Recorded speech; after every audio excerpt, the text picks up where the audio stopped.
los representantes de los trabajadores tienen hoy, lo tuvieron siempre por supuesto, pero tienen hoy sobre todo un gran compromiso, como yo decía recién, de pasar del estado de esclavitud al estado de libertad, lo que no es fácil. Y creo que también existe hoy un estado de esclavitud en los trabajadores, sean activos, sean desocupados, sean jubilados. ¿Ustedes coinciden con esto?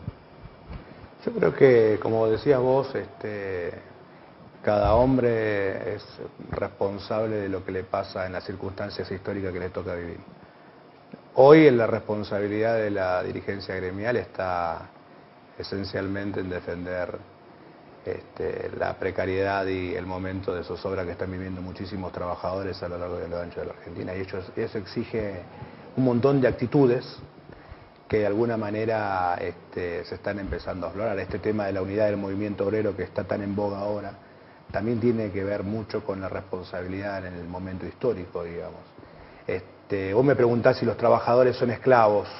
Yo creo que todos somos esclavos de algo, todos tenemos una cadena de algo. Ahora también, como todos esclavos, queremos ser libres. Y en este caso a la dirigencia gremial le corresponde conducir estos procesos a la libertad. ¿A la libertad de qué? A la libertad de la precarización laboral, a la libertad de no sentirse siempre preso de la posibilidad de la pérdida del trabajo, a la libertad de no sentir que se lleva una vida indigna porque no se gana un salario justo, pero esencialmente a la libertad de sentirse integrado en una sociedad que te permita desarrollarte. La crisis te lleva puesta la posibilidad de desarrollarte, a vos y a tu familia. Los sindicatos estamos para defender a los trabajadores de esa crisis. Y los dirigentes gremiales en este momento somos los que tenemos que encabezar el proceso de transformación y resistencia a partir de la crisis que estamos pasando. Esta pregunta que voy a hacer ahora se la hago a Alberto Boto. No es fácil la respuesta, tal vez. Pero bueno, yo no me lo puedo callar. Martín Lucero habla de la responsabilidad que le toca a los dirigentes gremiales, pero hay dirigentes gremiales que no están, en mi opinión, me puedo equivocar, a la altura de las circunstancias. Sobre todo dirigentes gremiales que tienen su asiento en Buenos Aires. Coincido totalmente con lo que recién expresaba Martín. Obviamente eso se ve, y se ve fundamentalmente en los trabajadores, ¿no? Hay una gran crisis de representatividad. A tal punto que la semana que viene va a haber una convocatoria y en el seno de nuestro gremio ha habido un gran debate al respecto y hay un pensamiento y un posicionamiento claro. Nosotros, toda medida que tienda a unir al movimiento obrero, la vamos a celebrar sin ningún lugar a dudas, que es algo que va en el sentido por lo menos que nosotros queremos. Ahora, sin dudas que quienes están hoy al frente de la CGT no pueden ocupar el rol de ser los conductores de esa CGT, por lo menos desde nuestra visión. Y vos lo decías bien recién, eso se percibe en los trabajadores, porque es el debate diario. Nosotros lo tenemos en nuestras bases, nosotros que estamos cerca de los compañeros, es un tema de debate diario. Realmente no estamos viendo una respuesta clara a la principal problemática que hay hoy, o por lo menos contundente, ¿no? Que es el tema de los despidos. No hay reacción. Y bueno, vemos que hay algunas intenciones de generar alguna norma que fue refutada inclusive por el presidente de la Nación acerca de generar una norma legislativa que trate de impedir los despidos. Según el presidente dice que es una norma vieja y que eso va a terminar generando más despido todavía, algo que ilógico desde todo punto de vista. Pero creo que acá nosotros, como organizaciones obreras, tenemos que decir claramente que un trabajador no puede esperar tampoco tiempos legislativos. La norma está bien, en definitiva puede ayudar a las circunstancias. Pero acá lo que se necesita es una reacción contundente y rápida del movimiento obrero, porque un trabajador que hoy pierde su trabajo está pensando que a fin de mes o no le puede dar de comer a sus chicos, no los puede mandar al colegio, no los puede vestir. Y ese es quizás el principal desafío. Después, obviamente, hay un montón de cuestiones más dentro de una agenda gremial que dentro del movimiento sindical rosarino también nosotros le hemos planteado como temas importantes. Pero que sin ningún lugar a dudas, hoy, la excluyente es el tema de los despidos, el tema de las suspensiones. Lo que está ocurriendo acá en la región verdaderamente es muy preocupante. Acá están cayendo todos los días puestos de trabajo a mansalva y por ahí nosotros vemos como que ese tipo de información no llega con claridad y hacia la sociedad, ¿no es cierto?, con la masividad que uno pretendería que eso sucediese así, ¿no? Así que, bueno, sin duda, las instituciones tenemos un rol fundamental. Y bueno, acá nosotros en Rosario, entendiendo eso, hemos tenido un despertar temprano del movimiento sindical. Porque nosotros, de hecho, lo venimos haciendo. Y creemos nosotros que es por estar cerca de nuestros compañeros interpretando ese sentimiento. Y fundamentalmente interpretando esa necesidad. Sebastián, uno de los problemas que atraviesa toda la sociedad argentina, no solamente los trabajadores, sino los pequeños comerciantes, profesionales, jubilados, es la inflación y es el aumento de precios, yo diría escandaloso, en productos que son necesarios para la vida. Hablo de los alimentos, de la canasta familiar. El Sindicato de Empleados de Comercio ha hecho un relevamiento y un trabajo respecto de esto, respecto de los precios. ¿Cuánta es la responsabilidad del gobierno y cuánta es la responsabilidad de los empresarios en esto que yo llamo un abuso? Sí, la responsabilidad creo que pasa primero por el Estado. Nosotros, desde que asumimos hace 3 años la conducción del sindicato, una de las principales cuestiones que hemos planteado, por tener acceso también a los precios de costo que manejan las grandes cadenas de supermercados, que son las que distribuyen masivamente los productos de primera necesidad de la canasta básica, ya veníamos denunciando que había remarcaciones que por lo general superan el 50%, hasta llegar a casos de irrisorio como el 300%.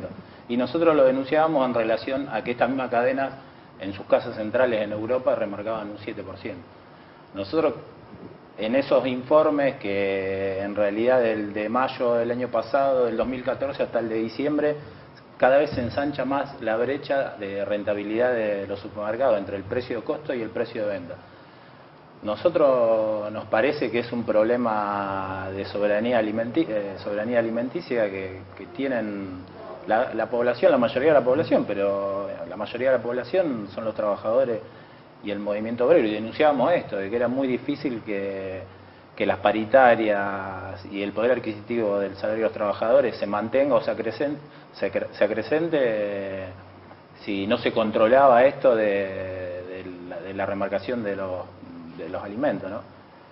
En ese sentido tuvimos algunos contactos con la Secretaría de Comercio el año pasado y ellos nos confesaron la dificultad de poder controlar estos precios monopólicos que manejan las grandes cadenas. ¿Gobierno anterior o gobierno actual? El gobierno anterior. Gobierno anterior. Con este gobierno directamente nosotros creemos que hubo una señal como de que se hiciera lo que quisiera con los precios, eso se demostró. Después hubo algunas declaraciones en ese sentido, como que se iban a tomar algunas medidas, pero en realidad creemos que no lo hicieron y no tienen la capacidad, porque inclusive algunos funcionarios de este gobierno están de los dos lados del mostrador, o sea, los mismos ministros o secretarios que tienen que controlar que esto no ocurra vienen de las entrañas de las empresas que lo provocan, o ya sea en el sector de la energético, en el sector también de supermercadismo, han entrado muchos directivos a nivel nacional de las grandes empresas directamente a estar en el gobierno, ¿no? Creemos que una problemática que incluso no viene de ahora, viene de la década del 50, ya Perón en un famoso discurso lo había planteado, el tema de que no había moral y ética en estos grupos de empresarios que subían los precios indiscriminadamente de los productos. Después también en los famosos programas de Huerta Grande, de La Falda, también se plantea más el tema de la inflación, así que es un problema recurrente de los trabajadores que en un momento, con algún gobierno que vuelva de cego popular, lo vamos a tener que volver a plantear, ¿no? Una de las preocupaciones de todos los trabajadores, por supuesto de ustedes, es el impuesto a las ganancias. Impuesto a las ganancias que en realidad es un impuesto al trabajo, esto está claro. La pregunta es la siguiente. Cristina Fernández de Kirchner tuvo la oportunidad de derogar, o por lo menos modificar la escala del impuesto a las ganancias, se fue y no lo hizo. Este gobierno actual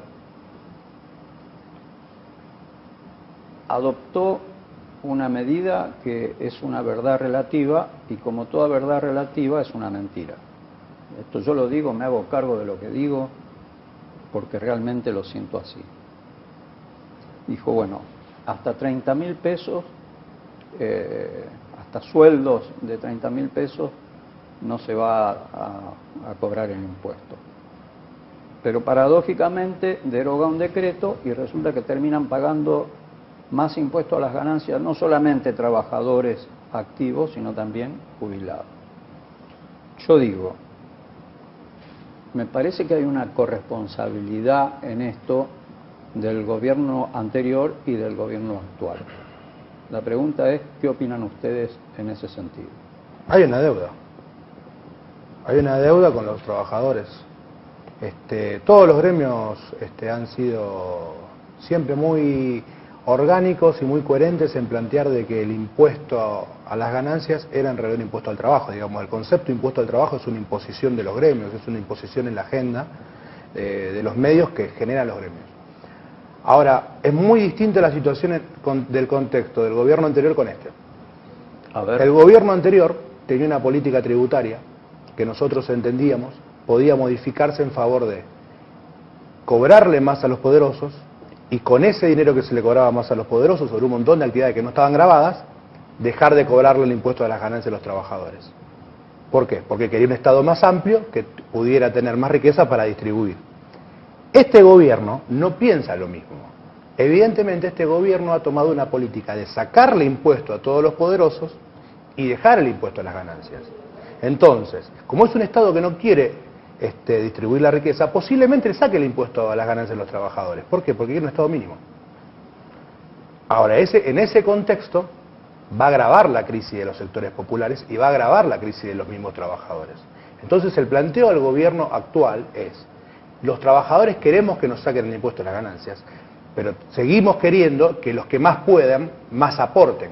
Entonces, basta de desgravación a las mineras, basta de quitarle retención a los sectores agroexportadores, basta de desregular todo el mercado de productos primarios que van hacia afuera, porque lo de la inflación tiene mucho que ver con la liberación que se ha realizado de impuestos a los sectores que pueden exportar. Entonces, la dicotomía hoy es: queremos que nos saquen el impuesto a las ganancias, pero no nos vamos a contentar con eso. Queremos que le saquen los impuestos a las ganancias, pero queremos que los que más puedan aportar sigan aportando. No queremos que la torta se achique, por el contrario, queremos que la torta sea grande para poder repartirla mejor. Otro de los problemas que afronta la sociedad, y sobre todo los trabajadores, y sobre todo las pymes y comercios, es el tremendo tarifazo. Yo les voy a contar algo que me ocurrió esta mañana, ¿no? No solamente me ocurrió a mí. Esta pregunta, Alberto, es un poco para vos. Le ocurre a mucha gente. Esta mañana, por debajo de la puerta, deslizaron la factura de la luz o del consumo de energía eléctrica, para mejor decir. Y la recibió mi señora. Y entonces yo la veía con el papelito en la mano y mirándome asombrada y casi pálida. No voy a decir cuánto nos llegó de luz, nos llegó una cosa Yo no vivo en una mansión, una cosa realmente exorbitante. Lo que me ocurre a mí le ocurre a mucha gente. Y todo el mundo le está echando la culpa al gobierno provincial, porque la empresa provincial de la energía es una empresa provincial. Alberto, ¿cómo es la cuestión acá?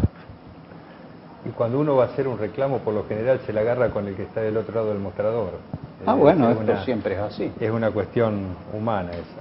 Pero bueno, esta pregunta me que vos... permito aclararte lo siguiente, que algo que vos sabés y que yo no digo que he vivido en carne propia, pero lo conozco directamente. Los trabajadores de la EPE pagan las consecuencias de asuntos que no tienen nada que ver con ello. Incluso muchos chicos han sido golpeados, apedreados, maltratados. Aclaración al margen. Sí, no solamente en la EPE, también en el sector cooperativo. Son distribuidoras. Pero bueno, esta pregunta que vos hacías recién también va en el mismo sentido de lo que recién le preguntaste y respondió Martín, ¿no? Con mucha claridad. Nosotros venimos de un modelo económico que subsidiaba diferentes cuestiones, entre ellos la tarifa eléctrica. Por más de 10 años vino subsidiada la tarifa eléctrica. Hoy se le quitó parte del subsidio, porque este tarifazo, el gobierno nacional arbitrariamente decide quitarle el subsidio, pero no quitó la totalidad. Todavía falta. Y de acuerdo a información que tenemos nosotros, en septiembre u octubre, el gobierno piensa volver a revisar la tarifa eléctrica, porque hoy la generación, es decir, la producción del megavatio hora, cuesta un poco más que lo que estamos pagando los usuarios en las diferentes franjas de consumo. O sea que el tema se puede agravar aún más todavía. Y en el caso particular acá de la provincia de Santa Fe, es muy probable que vos no hayas recibido todavía el impacto directo en toda la boleta, en todo el consumo, de la tarifa sin subsidio. Por ahí se arrastra de acuerdo a la lectura, quizás algunos días de diciembre, donde la tarifa estuvo subsidiada. Todavía le pasa a muchos usuarios esto. Me dejas más tranquilo. Bueno, pero es la realidad, hay que explicárselo a la gente. Acá nosotros, dentro de lo que es nuestro reclamo hacia el gobierno nacional, nosotros repudiamos el tarifazo. Porque a diferencia de lo que piensa la gente, esto perjudica notablemente tanto a la distribuidora como a los trabajadores. Hoy podemos decir, no tenemos el número finito, pero sí podemos decir que en el orden entre un 10 y un 11% está perdiendo de recaudación la empresa provincial de la energía. Ha bajado la recaudación. Y producto, obviamente, de esta situación. ¿Esto afecta a las inversiones y a las obras? Esto afecta a todo el mundo. Esto afecta a los trabajadores, a los hogares, afecta a los comercios, afecta a la industria. Acá ha habido un traslado de costo, esto producto directo de ese cambio de modelo a este plan económico, donde ha habido una transferencia notable de recursos hacia los más poderosos a través de la quita de retenciones. Entonces, esa plata que entraba por las retenciones, hoy fue distribuida en los sectores más populares. Esta es la realidad. Y esto es lo que tiene que tener en claro la gente. La empresa provincial de la energía o una cooperativa, lo único que hace es distribuir la energía eléctrica. No es que compre energía a $1 y al usuario se la vende a $2. No, compra $1 y al usuario le llega $1. Y cobra por un servicio de distribución, que de acuerdo a las características de la empresa, tiene su costo. Esa es la realidad de la provincia.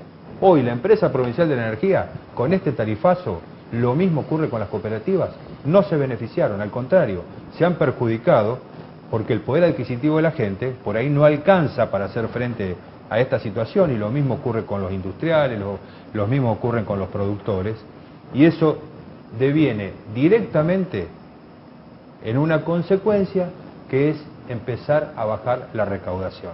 Tema grave, un tema muy preocupante para nosotros.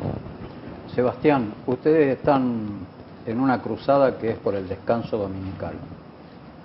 El concejal Martín Rosúa estuvo en el Colegio de Abogados y dijo que lo que se había aprobado en la legislatura, lo que había aprobado el gobierno de la provincia y lo que se aprobó en el Consejo es un mamarracho jurídico. ¿Cuál es tu reflexión en ese sentido? Es más, que no está haciendo más que insultar a los legisladores, es más, todos los legisladores de la provincia de Santa Fe, tanto diputados. Dijo que es injusto que trabaje un empleado de comercio en un comercio y que un cajero de un supermercado descanse ese día. Yo creo que ese concejal, como algún otro, está incidido por los grandes grupos económicos de los cuales hablábamos antes, ¿no? Que venían haciendo campaña a través de la Fundación Libertad, del Foro Regional. Está insultando a los diputados, a los senadores de la provincia de Santa Fe, a los concejales, a sus propios compañeros de bancada, a los concejales, porque fueron ellos los que discutieron a través de 2 o 3 años la ley 13441 del descanso dominical. En ese sentido, nosotros no queremos entrar en esa discusión de si es un mamarracho jurídico o no. Nosotros llevamos una propuesta a la Cámara de Diputados de la provincia con una ley mucho más, que contemplaba un montón de cosas más que la que salió, pero bueno, después se fueron agregando y sacando cosas a través de los distintos procesos, pero no, es una ley totalmente discutida y consensuada, donde participaron toda la fuerza viva que involucran al tema del descanso dominical. Y creemos que no es solamente una pelea gremial, sino que también hay una cuestión política de fondo en este sentido, que es todo el cuestionamiento a las políticas neoliberales que desde la dictadura y la época del neoliberalismo, con los decretos de Cavallo, han impuesto en el país y en el mundo, y creemos que va muy fuerte contra eso, ¿no? ¿Quién decide cuándo se trabaja o no se trabaja? ¿Quién decide si es hora de consumir en todo momento o no? Nosotros creemos que fue una lucha gremial, pero también política, en contra de eso, ¿no? De esto de los trabajadores, de decir, no, hay un día de descanso uniforme, que descansan todos los trabajadores, y cual el comercio, como por no ser un servicio público, porque si fuera un servicio público, bueno, ahí entraría otro tipo de discusión, pero el comercio, a no ser un servicio público, no tiene por qué estar abierto para que una persona vaya a comprar un televisor, un paquete de yerba un domingo. Y lo que nosotros, así como contaba el compañero Alberto, de que todo recaía sobre el compañero que atiende en el mostrador en la empresa de energía provincial, nosotros también recae todo sobre la cajera. Y las que más sufrían todo este tema de los domingos, por el vínculo familiar de las compañeras que tienen con los hijos, con su familiar, el Día de la Madre, era un sector en el que había muchos reclamos esto de que se cerraran los días domingos. Bueno, por fin el Consejo Deliberante, eso lo debo decir, acompañado, si hay una señal positiva en todo esto que pasó últimamente, la unidad del movimiento obrero, rosarino. Hemos estado con los compañeros de SADOP cuando marcharon por la paritaria, con los compañeros de la UON el otro día en el Consejo, bueno, con bancarios. Ellos estuvieron el día que marchamos al Consejo Deliberante también por el descanso dominical. Y bueno, ahora ya es ley, está adherida. Ayer también salió en Villa Constitución, que era importante para nosotros, ya está en Galvez. Hay 23 ciudades de la provincia de Santa Fe y estamos esperando para que el 1 de julio, el 2 de julio, creo que es el primer domingo, se cierren los supermercados, como lo dijo todo el proceso democrático, salvo el concejal Rosúa, en todos estos últimos años.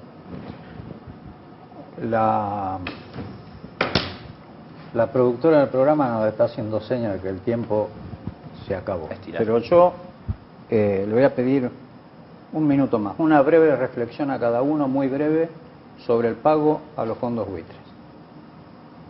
¿Qué significó, qué significa para el país? Volver al endeudamiento, volver a la pobreza, volver a tener que aceptar reglas de juego internacionales que hace algún tiempo atrás nos llevaron a la crisis terminal del año 2001. Memoria. Acordémonos los argentinos lo que pasamos, pero bueno, sin ningún lugar a dudas que no podemos acompañar esa decisión y creemos que cualquier justificación que se quiera hacer al respecto va en contra de los intereses de los sectores del trabajo a los que nos toca representar. Martín. El pago de una deuda ilegítima necesariamente es un pago ilegítimo. La realidad es que si usted compró bonos para hacer usura, y la usura está mal vista de tiempos inmemoriales, quizás hasta desde el mismo momento de la editorial que vos decís, digamos. El usurero fue una persona mala vida. Y el que le paga a un usurero con plata que es de otro, hace una conducta doblemente de mala vida, porque la plata que está pasando es la plata del pueblo, no es la plata de este gobierno. El pago a los fondos buitre representa una opción. Nosotros podemos crecer como país fomentando la industria nacional, fomentando el empleo, fomentando el consumo interno, fomentando la generación de puestos de trabajo, o podemos tratar de crecer endeudándonos de afuera e haciendo la bicicleta financiera. ¿Cuál es la diferencia entre los dos crecimientos? Que en uno crece la gente y en otro crece el poder financiero. Se eligió que crezca el poder financiero y no la gente. En los números van a cerrar. Pasa que nosotros queremos que los números cierren con la gente adentro, y en este modelo los números van a cerrar, pero con la gente afuera. Sebastián. Totalmente de acuerdo con Martín y Alberto, y agrego que hay que empezar a usar una palabra que se dejó de usar, que para mí es la dependencia. O sea, lo que está pasando ahora es que se está volviendo a tener una dependencia, no de igual a igual comercial como se intentó en un momento con países emergentes, como con lo que era el BRIC, sino directamente arrodillarse ante los poderes imperiales que hay en todo el mundo, principalmente financiero, como dice Martín, y que eso ya está demostrado, igual con ciertas políticas que se están implementando, que no hace más que traer pobreza a los sectores más humildes y a los trabajadores. Gracias por estar con nosotros. Gracias. Yo lo seguía atentamente a lo que dijo el rabino, y fíjense ustedes qué bueno, porque en su reflexión final él coincide absolutamente con algo que dijo en el programa pasado Monseñor Emilio Cardarelli, cuando habló de la famosa grieta, ¿no? Ahora, a esta división tan acentuada y tan lamentable que hay en el país, esta división política, se le llama grieta. Y Monseñor Cardarelli también decía lo mismo que dice el rabino. Y yo quiero añadir algo al respecto. No solamente nuestro país, sino también la humanidad vive tiempos difíciles. Ojalá que no, pero hay quienes dicen que estos tiempos se van a agravar. Se van a agravar para cada persona y para cada sociedad. Ocurren cosas que son lamentables. Atentados contra el planeta, contra la madre tierra.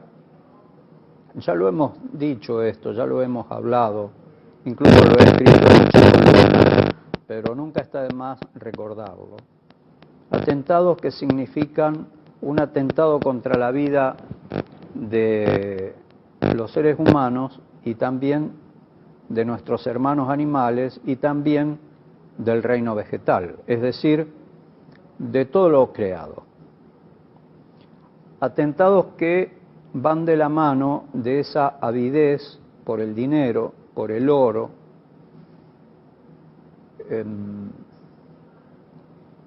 y que está a cargo o son responsables de ellos ciertos grupos de poder a quienes no les trepida la mano en hacer cualquier cosa en razón del rédito monetario.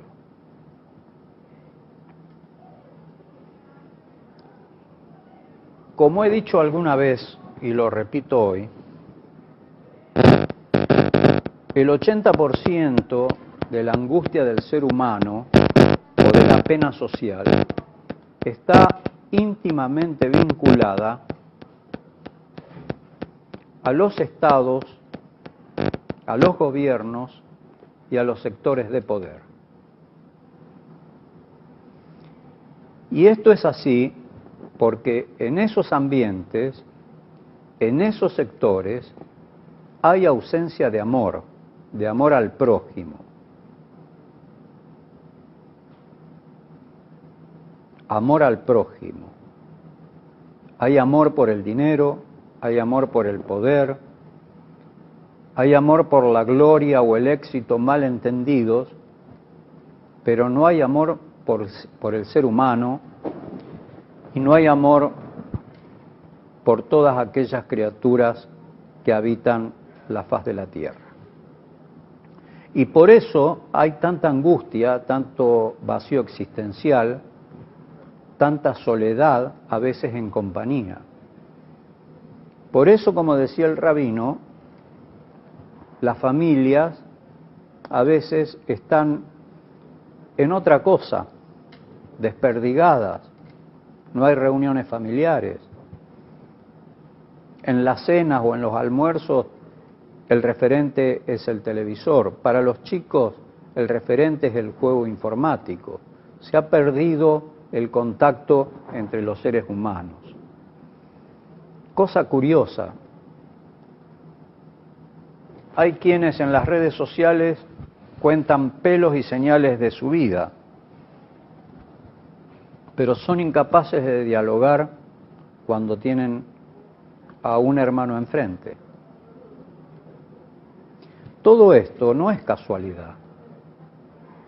Todo esto está pergeñado, pensado, aunque a usted le cueste creer, por eso que yo siempre he llamado el sistema entre comillas. Me despido con esto. La Biblia habla de la bestia. La bestia no es ese diablo con cara de macho cabrío, color rojo. La bestia es este mal que ha conculcado al ser humano de distintas formas y que hace llorar a ricos, clase media, pobres, animales, y hace marchitar y extinguir de la faz de la tierra a todos. Esa es la bestia. Para cambiar todo esto es necesario un pesaj, un pasaje. Si lo quieren desde el punto de vista cristiano, es necesaria una resurrección a una nueva vida. Les deseo lo mejor, les deseo buena vida y será hasta la próxima semana si Dios quiere.